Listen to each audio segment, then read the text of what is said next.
Praise the Lord. நான் உங்கள் ஆகாய். கர்த்தருடைய பிள்ளைகளே, அநேகர் என்ன சொல்றாங்க பாருங்க, பிரதர் நான் ஜெபம் பண்ணும்போது எவ்வளோ அற்புதம் நடக்குது பிரதர், நான் ஜெபம் பண்ணும்போது அவங்க ஆஸ்வதிக்கப்படுறாங்க, விடுதலையாக்கப்படுறாங்க.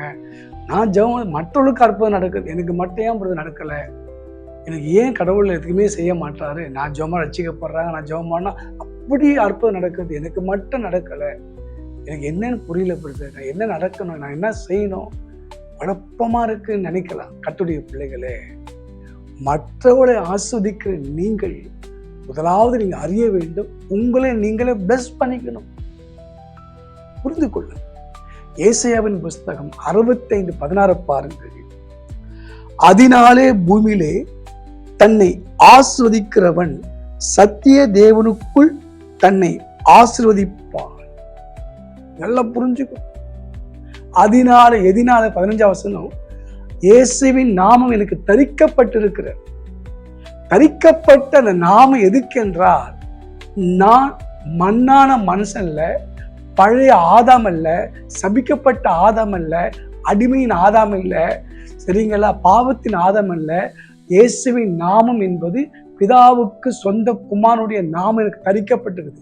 சகலத்துக்கு சுதந்திரவாளியுடைய நாமம் தரிக்கப்பட்டிருக்குது. சகலத்தை ஆளக்கூடிய நாமம் தரிக்கப்பட்டிருக்குது. எல்லாவற்றையும் ஜெயித்த இயேசுவின் நாமம் எனக்கு தரிக்கப்பட்டிருக்குது சொல்லி உங்களே நீங்களே பிளஸ் பண்ணுங்களேன். மத்திய 26:26 பாருங்க. இயேசு அந்த போஜனத்தை எடுத்து அதை ஆசீர்வதித்தார். அந்த போஜனம் அவர் தான் ஒரு போஜனம், ஜீவ அப்பம் நானேன்ற. அப்ப பாருங்க, அதை கொடுக்கும் போது அவர் சரீரத்தை அவரே பிளஸ் பண்றார். நீங்க புரிஞ்சுக்கணும். அதனால உங்க சரீரத்தை நீங்க பிளஸ் பண்ணுங்க, உங்களோட அவங்களை நீங்க பிளஸ் பண்ணுங்க.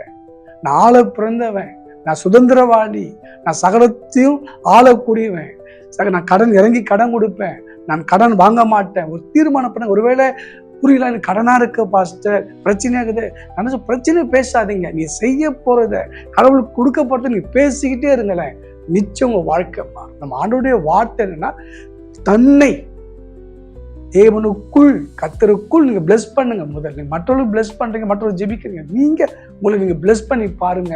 உங்க வாழ்க்கை நல்லா இருக்கும், உங்க ஊழியர் நல்லா இருக்கும்.